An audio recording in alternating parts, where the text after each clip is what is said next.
Count your close friends, not your followers, not the people who like your posts, the ones you could call at 2 in the morning, without hesitating, the ones who've seen you at your worst, and didn't flinch.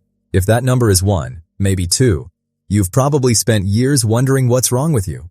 You've watched other people move through life surrounded by groups, laughing loudly, filling rooms, and you've stood at the edge of that and thought, maybe I'm just not built for this. But here's what nobody told you. That small number? It's not your flaw. It might be your greatest strength. Because society has sold you a lie, that popularity equals connection, that a packed calendar means a full life. But psychology tells a very different story. You're not broken. You're not cold. You're not failing at friendship. You are filtering at a level most people never reach. And that filter? It's not random. It's wired into how your brain actually works. Your brain has a built-in filter most people never fully develop. Anthropologist Robin Dunbar spent years studying the limits of human social capacity and found that while we can maintain around 150 casual connections, the number of deeply bonded, emotionally close relationships most people can sustain sits around 5. But here's what's interesting. Some people's brains are even more selective than that, not because they lack social skill, but because their threshold for what qualifies as meaningful connection is remarkably high. Think of it like noise-canceling headphones, but for relationships. Where others absorb every social signal, every small-talk exchange, every surface-level interaction, your brain quietly filters out what doesn't carry real weight. That's not a limitation. That's precision. You don't struggle to make friends because something is missing in you. You struggle because your internal criteria for closeness are set to a standard most people never even consider. And that standard, that invisible bar, is what protects the depth of the connections you do hold. Here's something researchers found that might change how you see this entirely. Self-determination theory, developed by psychologists Edward Deci and Richard Ryan, identifies 3 core human needs: autonomy, competence, and relatedness.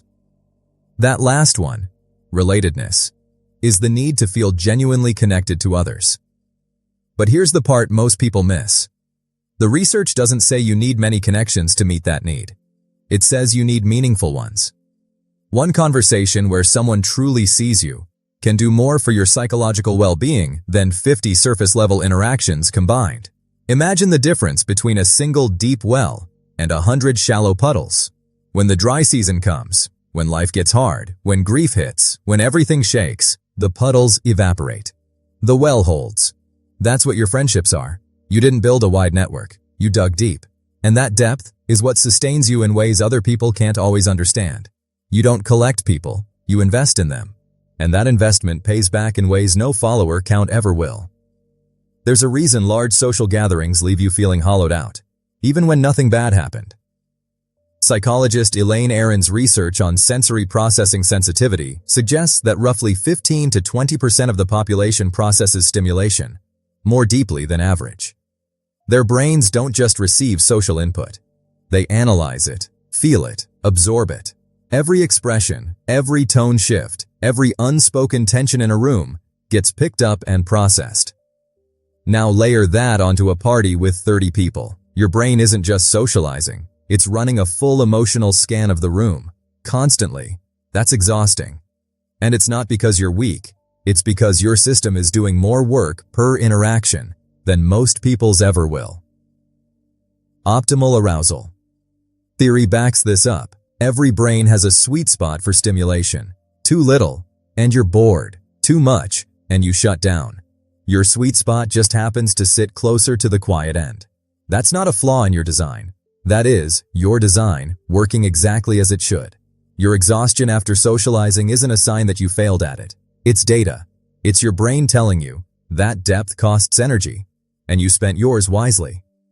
Most people hand out trust like flyers on a street corner. You build it like architecture, and there's a reason for that. Attachment research shows that people who are selective about trust often develop some of the most secure and stable bonds once that trust is established. It's not that you're afraid of people, it's that you understand, maybe without even realizing it, that real trust isn't built by saying yes quickly. It's built by paying attention, slowly. You notice patterns. You remember what someone said 3 months ago, and whether their actions matched. You don't give people tios. The benefit of the doubt carelessly. You give it carefully, because you know what it costs when trust is broken. Think about it like this. Some people set up tents. Fast, easy, temporary. You build cathedrals. It takes longer. It demands more. But what you create has the kind of permanence that weathers storms. Your slowness to let people in isn't fear. It's precision. And the people who've earned a place in your life, they know exactly how rare and real that is. Something shifts when you stop performing for an audience of dozens and start showing up honestly for one or two. Psychologists call it self-monitoring, the tendency to adjust your behavior based on social expectations. In large groups, self-monitoring goes into overdrive. You curate, you calculate, you perform. But in a circle of one or two people who already know you, that performance drops away. The cognitive load lifts. You stop choosing your words so carefully, stop managing impressions, stop holding your breath between sentences. It's like taking off a costume you didn't realize you were wearing. And here's what that gives you. Space. Space to think clearly, space to feel fully, space to actually be present in a conversation, instead of managing it. Fewer friends doesn't mean less connection, it means less noise. And in that quiet, something powerful lives, authenticity that most people only experience in rare, fleeting moments. You live there. Friendships like yours don't trend. They don't go viral. They don't photograph well for social media, but they compound.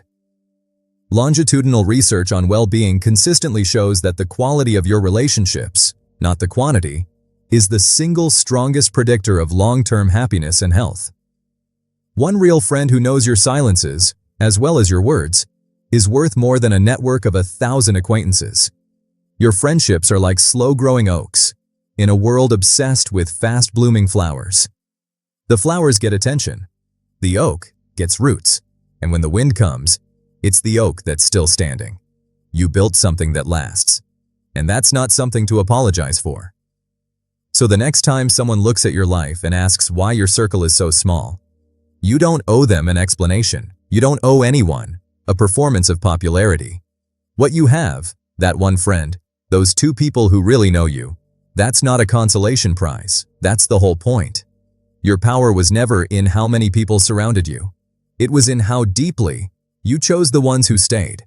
If this helped you see your small circle differently, leave a like. If you want more videos about the quiet psychology of people like us, subscribe. You were never missing out. You were just paying attention to what actually matters.